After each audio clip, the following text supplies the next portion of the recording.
Usiku ulikuwa wa giza totoro, uliopasuliwa na radi kali zilizotikisa anga la msitu mnene unaotisha.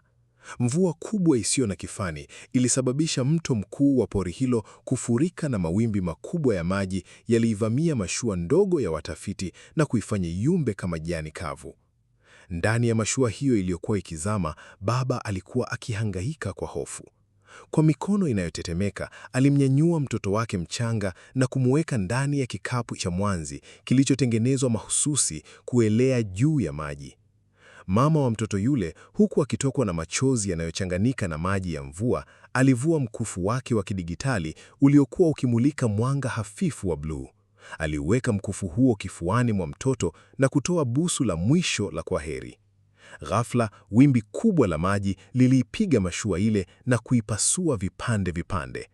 Wazazi wale walizama ndani ya maji ya mto, huku kikapu kile pekee kikibaki kikielea kwa miujiza kuelekea ukingo wa pori la fumbo.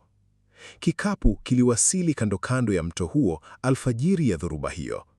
Mamba mkubwa mwenye kovu jichoni alijisogeza pole pole, akifungua taya zake tayari kummeza mtoto yule mnyonge. Lakini kabla ya kifo kutokea, kishindo kikubwa kilitikisa miti.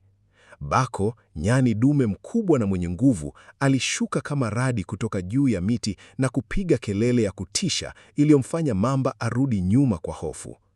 Bako alikibeba kile kikapu na kumtazama kiumbe yule mdogo, na hapo ndipo safari ya ajabu ya Kian ilipoanzia. Miaka ilipita na Kian akawa kijana shababi mwenye nguvu za ajabu.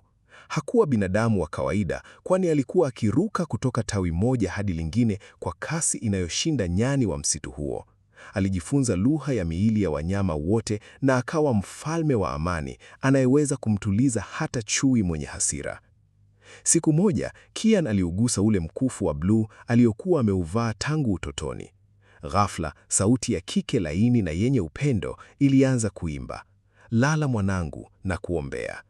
Kian alishtuka kwa mshangao. Mama yake wa kambo, ambaye ni nyani wa kike, alimkaribia na kuanza kutoa sauti ya huzuni iliyoendana na mahadhi ya wimbo ule. Katikati ya pori lile la kusadikika, Kian alitokwa na chozi la kwanza la kibinadamu. Akiwa juu ya mti mrefu, Kian alimuona kiumbe ambaye hakuwahi kumuona maishani mwake. Alikuwa mrembo wa kibinadamu aliyekuwa na vifaa vya kisasa vya utafiti.